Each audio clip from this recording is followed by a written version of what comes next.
This program contains graphic violence and sexual situations. Viewer discretion is advised. In January of 1994, as a shocked nation watches, beautiful, talented figure skater Nancy Kerrigan is brutally attacked at the U.S. Figure Skating Championships, ending her bid as the odds-on favorite to claim the gold medal. It's just such a tragedy. Life as she knew it is over. When the mysterious assailant makes a clean getaway, all fingers point to a talented young competitor.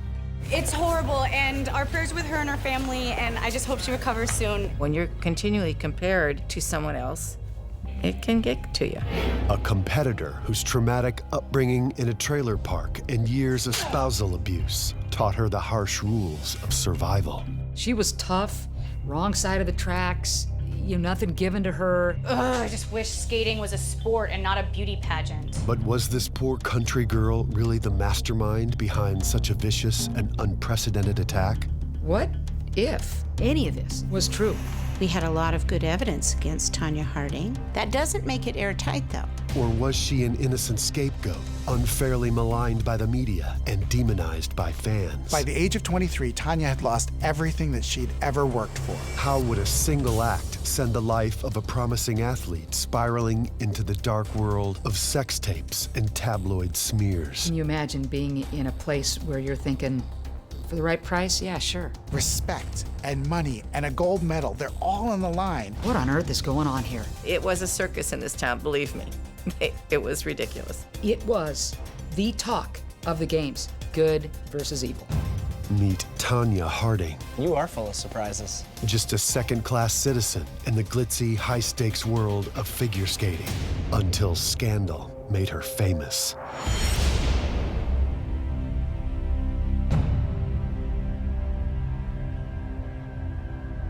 The whack heard round the world has remained one of the most scandalous events in the history of sports. This case generated more interest by the media than any case I've ever seen. Tanya Harding's story has all the elements of a Hollywood movie. A declining ice skater turns her ire on a beautiful competitor due to jealousy and desperation. It was very strange. You couldn't have made some of it up. If you had, people would have accused you of being unrealistic. Books and documentaries have been released in droves, and the parodies seem endless. She was a joke, and it was of epic proportion. And when Tanya Harding and Nancy Kerrigan shared the ice for the first time since the attack, the world couldn't wait to see what would happen. It still remains one of the most watched broadcasts of all time. This is the biggest story of the decade. Tanya Harding was raised in small homes and little trailers in the sticks. She was really in the middle of nowhere near Portland. We just aren't a city that you think of where scandal and crime occurs. Tanya's background was very, I guess, lower middle class, blue collar. She would just tell self-deprecating jokes and say, that she was trailer trash. Tanya says she was about 4 years old when she first spotted the sport that would change her life forever. Tanya's mother agrees to enroll her in ice skating lessons, though they are more than the family can afford. Skating instructor Diane Rawlinson recognizes Tanya's abilities early on. Tanya shows potential immediately, and before you know it, Coach Diane Rawlinson had taken her under her wing.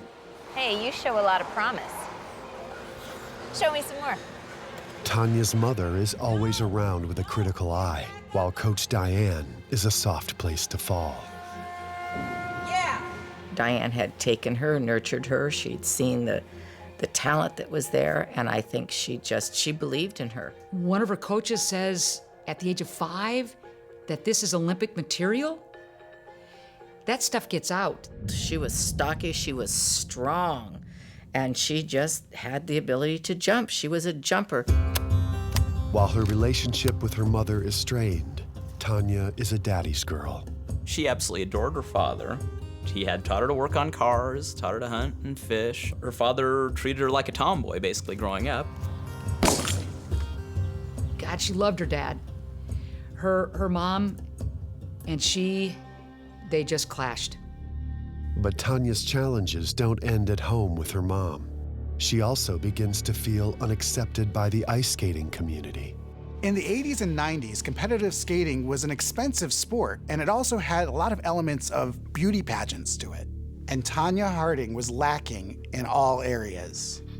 Pretty little dresses, pretty little hair, all the pretty little things, and we didn't fit that mold. So that's what we were trying to do, was to kind of bring her around to be on the more feminine side. And she was one who really needed to work on her finished moves and the finesse and the polish, and that was my job. But turning Tanya into a graceful beauty that skating insiders can embrace proves to be an uphill battle. Unlike the other wealthy skaters, Tanya had to wear costumes that were made by her mother. So her mother was involved in her career, but it also gave her mom a level of control. Tanya! The performance of the evening, her technical content was there. She did land 6 triples. You want to watch them or be them? You don't hear of any other figure skaters with that kind of background and that kind of story. Not in this country, you don't. Where everybody's the princess, you look a certain way, you talk a certain way, you behave a certain way, and Tanya never checked off any of those boxes. Ever. Thought you wanted this. I do, Mom. See? I do. Well, then why don't you start acting like it? Mom, it's okay. Don't you tell me it's okay. Do you know how much these lessons cost? We cannot afford to squander our chances away. You understand? Come on. The spankings, the hairbrushes used to swat, just always trying to sink any kind of momentum and spirit that this girl had. After Tanya drops out of high school to concentrate on training, she meets a man who will alter the course of her life. Jeff Gillooly was this local Portland guy who worked in a warehouse. So what's the thing you do that's so different? You mean the triple axel? Yeah, what's so special about it? No one has landed that trick. It's the single hardest and most valuable trick in ice skating. Wait, what does that mean? Endorsements. And you can do it? Yeah. Wow, you are full of surprises. Jeff was intrigued by Tanya and her skating abilities, and Tanya was smitten too. Jeff often visits Tanya at practice, and their chemistry becomes undeniable.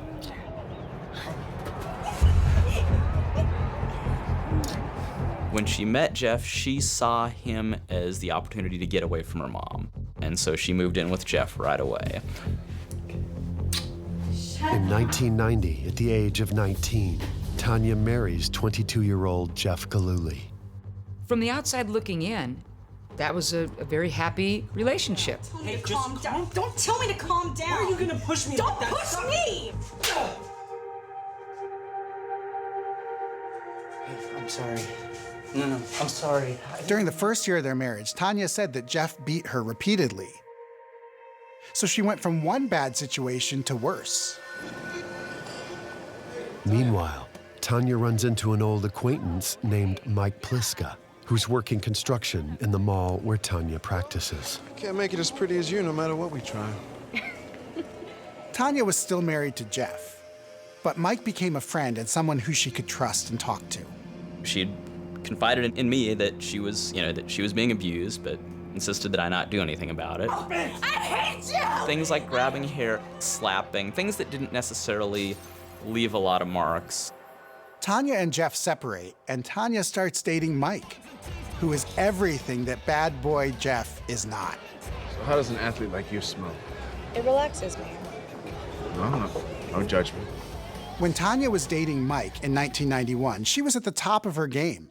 In the late 80s, Tanya works her way up the competitive skating ladder and receives her first U.S. figure skating championship medal when she places third in 1989. But there was this beautiful young skater named Nancy Kerrigan, who was fast becoming America's ice princess. Nancy captivates judges and begins to give Tanya a run for her money. Ice skating was different back then. It was more about femininity than power.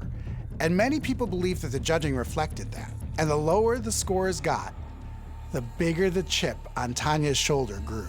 Could you get more opposite than Tanya and Nancy? Tanya was this puppy that was just gonna say, hey, nice to meet you, let's talk. And obviously Kerrigan, the opposite of that, much more reserved, much more cautious, certainly not reckless, and wanted to be in a controlled situation. Her skating was certainly controlled, and that fit her well. Because of the glaring differences in their backgrounds, the media pit Tanya and Nancy Kerrigan against each other as arch rivals. And Tanya starts believing the press. Ugh, I just wish skating was a sport and not a beauty pageant. You just focus on your sport and it'll all work out. I'd love to stay focused on my sport, but I have to contend with ice princesses like Nancy. When you're continually compared to someone else, it can get to you. But at the 1991 U.S. Championships, Tanya Harding proves to the world that grace and femininity are no match for sheer athleticism. Tanya Harding becomes the first woman to ever land a triple axel in competition. It became her signature move and gave her the respect and recognition that she'd been craving for her entire life. She was very tough. She wanted to be the best and the first. Every other skater in the country and in the world was aware of her ability to hit that triple axel and her guts to try it again and again in competition. Watch this, triple axel, boom. It was magnificent to witness. Tanya Harding was in a really good place. She's skating better than ever, and she's dating a really nice guy. But sudden success and notoriety whets Tanya's appetite for financial gain at the expense of her relationship with Mike Pliska. She would get a lot of money from wealthy donors. A lot of these male donors wanted to take her out to dinner as part of that. Mike claimed that Tanya would go on these dinner dates with wealthy donors, but Tanya said these were all innocent. I would suggest to her, why don't you say he can take us both to dinner? I could see her maybe trying to hook up with one of those guys just to, she did think a lot about money. After a couple of arguments about those kind of dinners, I said, you know what, maybe it's just time we go our own ways. So Mike and Tanya break up after a few months together, and wouldn't you know it, Jeff Gillooly was waiting in the wings and the bad boy was back. Tanya eventually resolves to give her relationship another try and reconciles with Gillooly. But on the rink, her performance suffers. She fails to medal at the 1992 Olympics, while rival Nancy Kerrigan does. Tanya had been the best skater in the world, but here comes Nancy Kerrigan, who's starting to beat her in competition, which meant less sponsors that an amateur like Tanya really desperately needed. Tanya gains weight, starts smoking more, and is no longer landing her famous triple axel. Why does she get all the endorsements and attention? Hey, she ain't got nothing on you. For Jeff Gillooly, the endorsements, I think that had his eyes glazing over, and she bought into it. November 1993, Portland, Oregon. It's the Olympic regional qualification event, where skaters in that region compete to get one step closer to the 1994 Olympic team. It's Tanya's home rink, and there is a large crowd. Tanya was a local superstar, and people in her circle said that she was insulted, that she had to qualify for the Olympics just like everyone else. And some say she wasn't prepared. What happens next will be the subject of controversy to this day, as it is suggested that Tanya herself may have come up with a way to avoid qualifying at a local level. During warm-ups, an anonymous man calls the rink and threatens Tanya's life. The voice on the phone said that if Tanya took to the ice, a sniper would shoot her in the head. This was just months after Monica Seles had been stabbed on the court, so officials took this really seriously. Officials end up canceling the competition, and Tanya is given an exemption, meaning she no longer has to qualify locally. There were whispers that this call had come from somebody in Tanya's camp, but there wasn't any evidence to prove it. Self-preservation was something she had a definite sense of, and so I could see her doing whatever it took.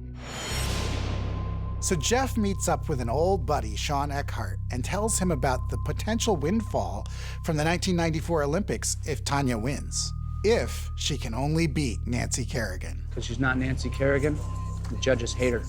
Sean Eckhart says he can give Tanya the leg up she needs.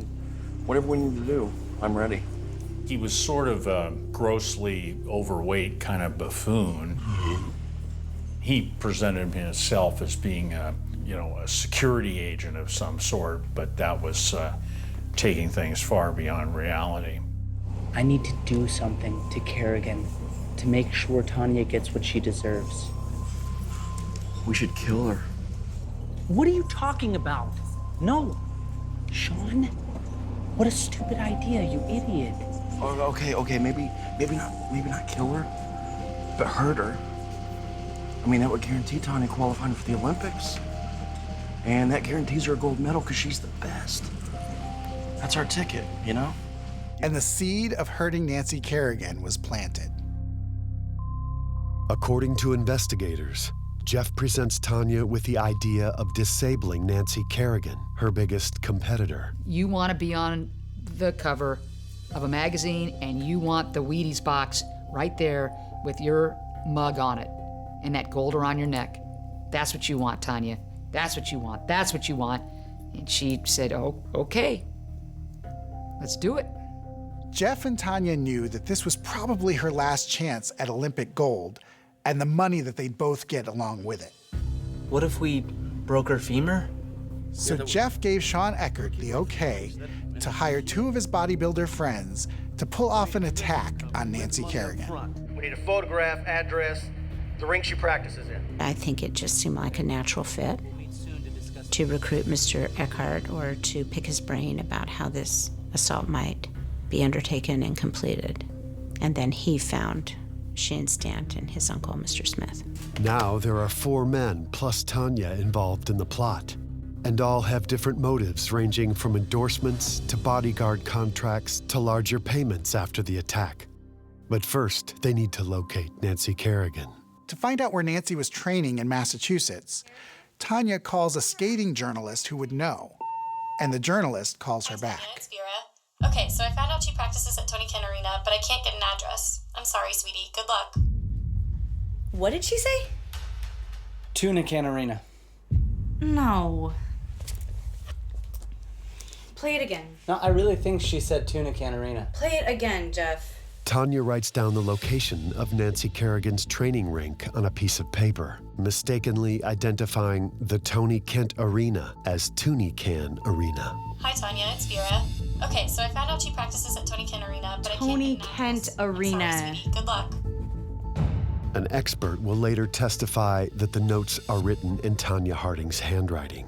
Tanya drives Jeff to Sean Eckart's World Bodyguard Services business, Are you sure this is safe? where he'll meet these other 2 guys and plan out the attack. We can trust these guys. Jeff takes the down payment to Sean Eckhart. I'll call you right afterwards. Certainly there wasn't very much money that was ever paid for these services. I think that was Mr. Eckhart's thought, that if he could create the atmosphere of fear, he could benefit from that and exploit it to his own advantage by becoming then a bodyguard and employing other bodyguards for the various skaters. It's $2,000 there. That should take care of all your expenses. You'll need to follow her home from her practice. World Bodyguard Services was run out of Sean Eckart's parents' house, so the 4 men met in his bedroom to discuss what to do next. We'll break her femur as discussed. It's her right leg. I confirmed with Tanya, that's her leg. Meanwhile, Sean Eckhart's father overhears details of the attack on more than one occasion. I'm the man that solves other people's problems. The plan was to whack Nancy at her home rink right before the last qualifying event for the Olympics. They want to make sure that Nancy is hurt enough that she can't compete in the 1994 Olympics, which is just weeks away. Tony Kent Arena, can I help you? Now that Tanya and Jeff know that Nancy trains at the Tony Kent Arena near Boston, one of them calls to find out what time Nancy will be practicing.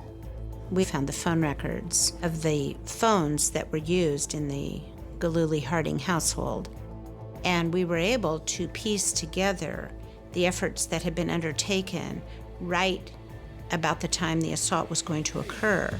She practices at 9:30 and 12:30. The information on Nancy's whereabouts was relayed to Shane Stant, the hitman who was standing by in Boston. He's getting ready to perform the most unbelievable attack the sports world has ever seen. I think Tanya Harding and Mr. Gillooly thought if they could have Nancy Kerrigan removed from the Olympic competition, then Tanya Harding would win. The plan was to club Nancy on her landing leg after she practiced at her home rink in Massachusetts.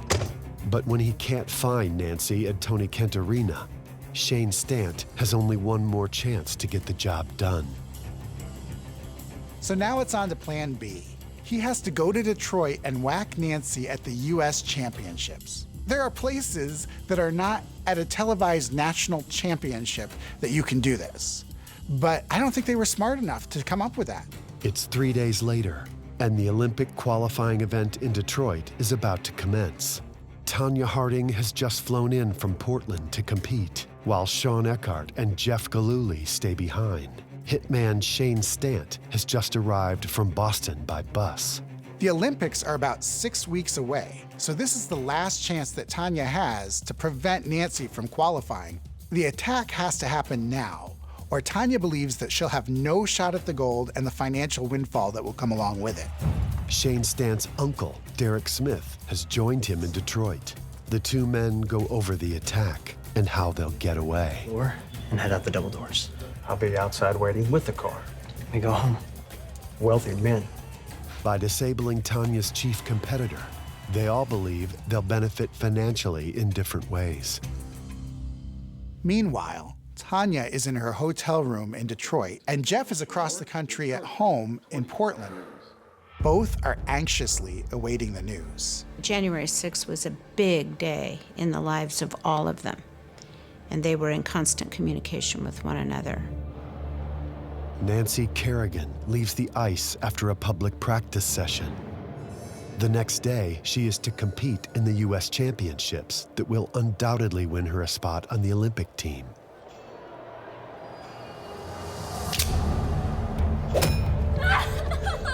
This is nuts. How is this happening? The whole thing goes wrong. Shane Stant was supposed to hit Nancy's knee, but instead hits her lower thigh.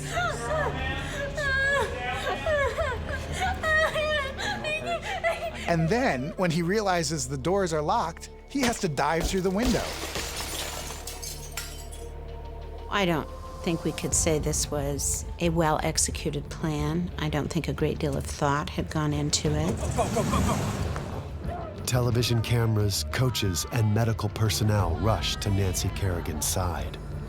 So after this whack heard around the world, Nancy crumples to the ground, sobbing hysterically and clutching her leg. I've never heard a scream like that before. It was just an awful, horrified type of scream. Everyone remembers the video of her screaming, why? And she got a lot of flack for it. Let's all try and remember what it might be like to be in her situation, doing your thing, your craft at work. Somebody ambushes you out of nowhere, and you're gonna come up with the perfect thing to say? Nah, that ain't fair. That's not fair. Ann Schatz was in Detroit covering the championships when the clubbing went down. She was a sports reporter for Coin TV in Portland and had gotten to know Tanya pretty well. And I called her at her hotel in Detroit after the news of Kerrigan's attack happened. And she said, yes, I've been sleeping, what happened? I told her. She said, oh my God, I've got to get Eckhart. This could happen to me. But the FBI later revealed that it was all an act because Tanya called Jeff back in Portland to tell him the good news. They did? With Nancy severely bruised and unable to skate in the U.S. Championships the next day, Tanya skates well enough to become the national champion.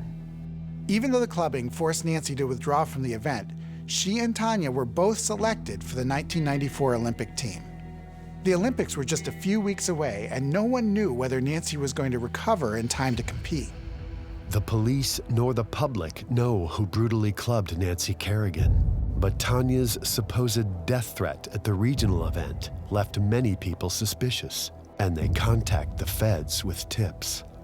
Jeff Gillooly flies to Detroit to be there with Tanya. But by that point, the FBI, the Portland police, and the Detroit police have all been hearing whispers that maybe they were involved, and they interview the two of them separately. Nancy Kerrigan.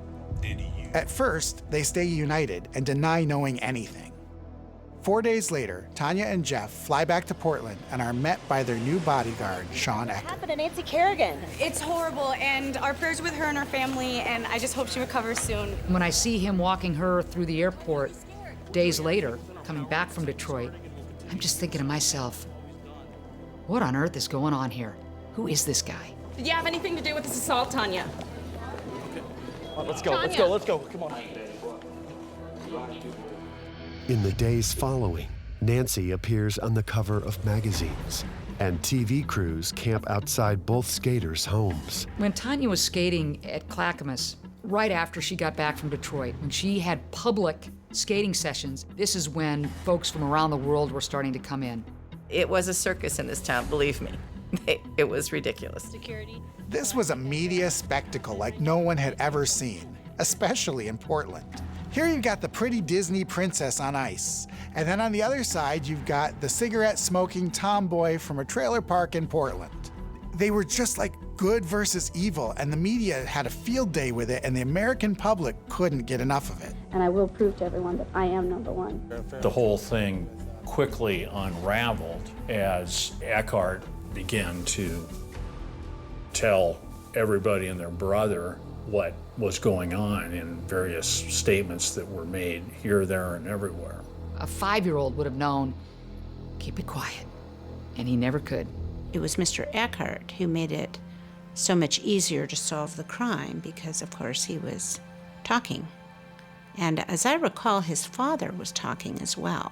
Even Sean Eckert's father, who'd overheard some of the conversations, couldn't keep his mouth shut. I've got a bad feeling about this that doesn't go away. I mean, 24/7. He was talking to a woman he never met, having phone sex with her, and telling her details about his son's involvement. Do you know about the Nancy Kerrigan incident? Nobody knows for sure, but many people believe that this woman who'd been having phone sex with Sean Eckert's dad is the one who spilled the beans. They think that she's the one who sent the letters to the FBI and also to reporter Ann Schatz, implicating everybody, including Tanya. Hello? Listen, we got a letter down here that impacts you and Jeff. You're gonna want to take a look. It was shocking, it was bizarre, but you're also thinking, what if? What if any of this, even a smidgen of it, was true? Because the smallest of it linked Tanya. Tanya Harding gives an exclusive to Ann Schatz and flatly denies any involvement in the attack. And that's when her world changed, Kerrigan's world changed. The Olympics were going to be a spectacle like nothing else. With that answer, no, I did not have anything to do with the attack. But at some point, the loose lips were going to sink that ship. It took just 8 days for Stant, Smith, and Eckert to confess everything they knew. Yes. Including Jeff and Tanya's role in the whole thing. They assumed she was involved. They had some basis to believe she was involved, but almost all of their dealings had been through Gillooly, so they really didn't have a lot of direct evidence against her. Less than 2 weeks later, Jeff Gillooly cracks. He admits to his part in gathering the hitmen and coming up with the plan. Yes. Even Jeff Gillooly couldn't handle the heat. And he tells the FBI that Tanya was in on the whole thing from the very beginning.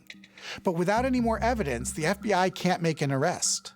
She was never going to give up. If she'd been convicted, then she would have been banned from the Olympics. I had no prior knowledge of the planned assault on Nancy Kerrigan. Finally, in a press conference on January 27th, Tanya tells the world that she knew nothing about the attack until afterward. Well, she admitted a crime when she was talking about how she had been involved in a cover-up, essentially. Without proof of anything more, the U.S. Olympic Committee can't stop Tanya from competing. Then, less than a month after the attack, Jeff Gillooly pleads guilty to racketeering in exchange for a 2-year sentence. By now, all of Tanya's henchmen have been charged.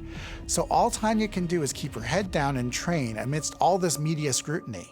In Boston, Nancy Kerrigan is tirelessly rehabilitating her landing leg. No one yet knows if she'll be ready in time for the Winter Games. Pretty upset and angry that someone would do this, and I really want to skate today, but... If Tanya can make it through the next couple weeks without being charged with anything or any more evidence coming forward, she'll be free to compete in the Lillehammer Olympics that are happening the next month.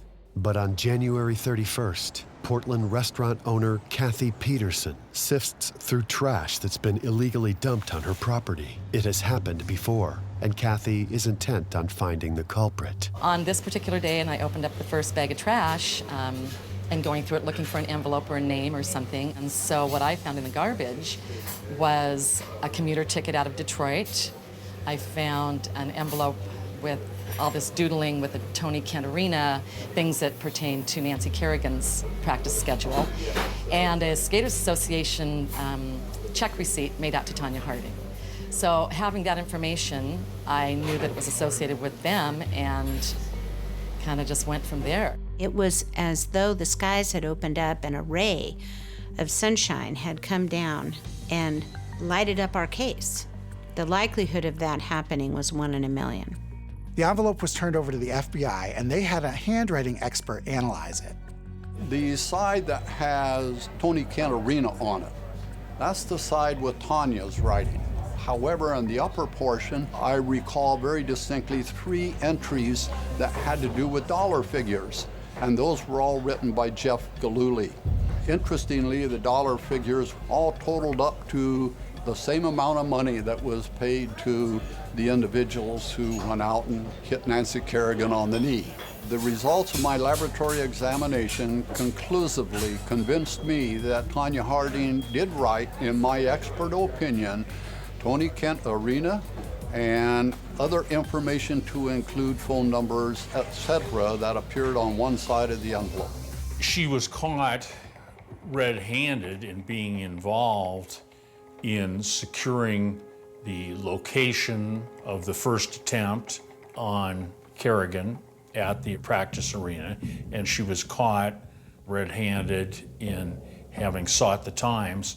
And when you added that together with the testimony of the woman she called to secure the name of the arena, and when you added that together with the phone calls, that was compelling circumstantial evidence of her involvement in the conspiracy. The U.S. Olympic Committee initiates proceedings to disqualify Tanya from the Olympic team, and she threatens to sue for millions.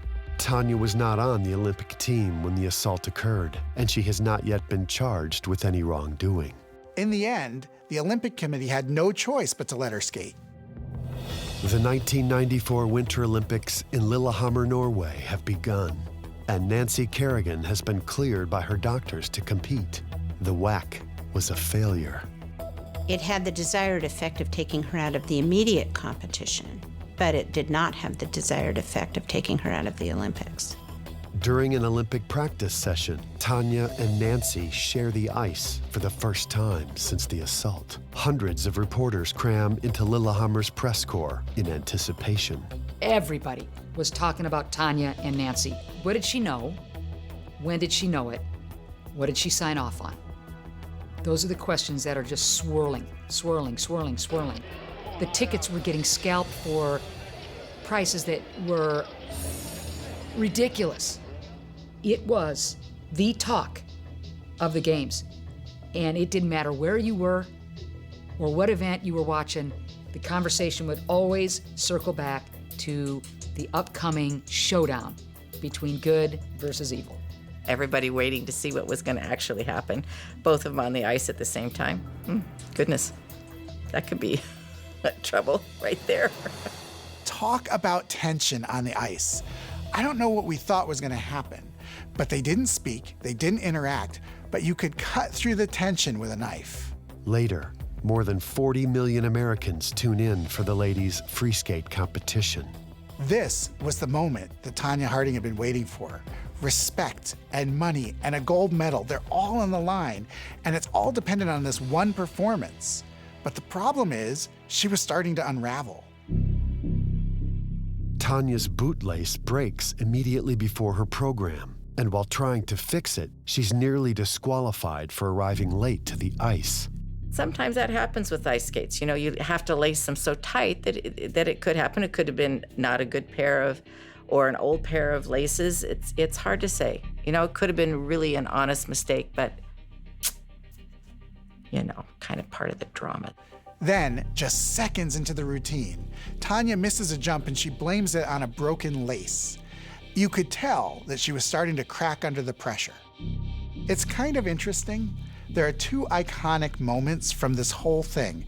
There's the Nancy holding her knee and crying, why? And then there's the footage of Tanya putting her shoelace on the judge's table and crying, why, basically. You have two girls who are crying, and this is what this entire thing is all about. Tanya Harding has replaced her broken lace and is given a second attempt at the free skate that could put her back in America's good graces. It was obvious when Tanya took the ice for a second time, she was still rattled over that whole lace incident. And her first big jump was supposed to be a triple axel, and she turned it into a single. And then it was crystal clear to everybody watching. This wasn't a gold medal performance. She wasn't gonna win. Everything was lost. You know it by just looking at her face. And I don't know if for a split second she also knows life as she knew it is over. By the end of the competition, Nancy Kerrigan wins the silver medal, and Tanya Harding places 8th. Her athletic ability was really unparalleled in many ways. And it's just such a shame that it ended this way for everyone involved. It's just such a tragedy. If that moment was bad on the ice, just think of what was waiting for her back in the United States. To avoid possible jail time, less than a month after the Olympics, Tanya pleads guilty to conspiring to hinder prosecution of the attackers. We had a lot of good evidence against Tanya Harding, suggesting her involvement in the planning of the crime, certainly her condoning the commission of the crime, her cover-up of what she knew after the crime. That doesn't make it airtight, though. There's no video or audio of Tanya plotting to hurt Nancy, and her co-conspirators are less than credible. The handwriting analysis and phone records would be cross-examined in court. This all works in Tanya's favor. But to avoid a long, expensive public battle, she agrees to a plea deal. Her sentence, 3 years probation, 500 hours of community service, and a $160,000 fine. Tanya also got a lifetime ban from every major skating organization. She couldn't skate, she couldn't coach, she couldn't have anything to do with the sport, which was worse than anything the courts could have done. I think folks thought that the plea bargain was an admission of guilt. I also think that by this time, months after the attack, folks were so tired of hearing about this nonsense. Folks were way past the saturation point of caring anymore, that they just wanted it to be done. I think a lot of people were saying, enough, just let this go away. The reason we thought the plea agreement was a good solution to the case was, one, we were sure she was guilty and she needed to pay a penalty.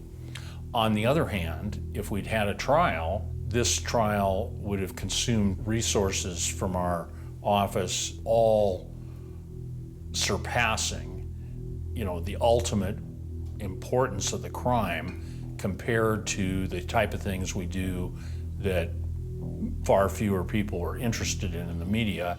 Really what it came down to was we were going to settle the case if she didn't have to go to prison. And we felt that that price was worth it. And I believe that the community here that would have had to foot the bill for the trial felt it was too. By the age of 23, Tanya had lost everything that she'd ever worked for. But instead of trying to rehabilitate her image, she just sunk lower. A few short months after the Olympics, an illicit sex tape is released of Tanya and her ex-husband, Jeff Gillooly, allegedly on their wedding night. Penthouse magazine pays Tanya $200,000 plus royalties. That breaks my heart. For her, can you imagine? Can you imagine being in a place where you're thinking, yeah, sure. For the right price, yeah, sure. No. Tanya didn't waste time trying to find something new. She tried wrestling, but that didn't work. So then she formed this band called the Golden Blades. And in their one and only performance at a music festival, they were booed off the stage and they never performed again. Tanya takes a role in the 1996 low-budget thriller Breakaway. One reviewer noted Harding's acting leaves much to be desired. At a celebrity boxing match in 2002, she fights Paula Jones, who achieved notoriety as the result of a scandal involving President Bill Clinton. Tanya's victory against Paula Jones must have given her a shot in the arm because she decided to become an actual real-life boxer. Tanya continues to do well despite constant boos from the crowds. Again, that is something where only she could possibly understand what would lead her down that road. And right away you think, well, money. I can't imagine that Tanya Harding wanted to get into a ring and risk getting her face popped and her nose broken and her jaw split. In 2004, Tanya cancels a boxing match due to receiving an alleged death threat and quits the sport later that year. She was rough and tumble. She was tough, wrong side of the tracks, nothing given to her. But the boxing thing? No. After his 1995 release from prison, Tanya's husband, Jeff Gillooly, changed his name to Jeff Stone. But that still didn't change who he was, and he had a lot of legal problems after that. Jeff Gillooly is arrested twice for assaulting his second wife and caught driving with a suspended license. Jeff is currently on his third marriage. Tanya has seemed to embrace her rough tabloid persona and even appeared for several seasons on True TV's America's Dumbest. Today, Tanya is back in her hometown of Portland, Oregon. She is married and has a son. Tanya is currently shopping a film on her life and is in talks to participate in a reality show. If Tanya could have gotten Nancy out of her mind in 1994 and just focused on skating, she probably would have placed. She probably would have come home with a medal. And on top of it all, she would be doing speaking engagements, and she would be able to coach in the sport that she loves. But that's all gone because of one little hit to the knee. What you hope for is that she's got really good people surrounding her, not folks who want something or expect something. That's what you hope for.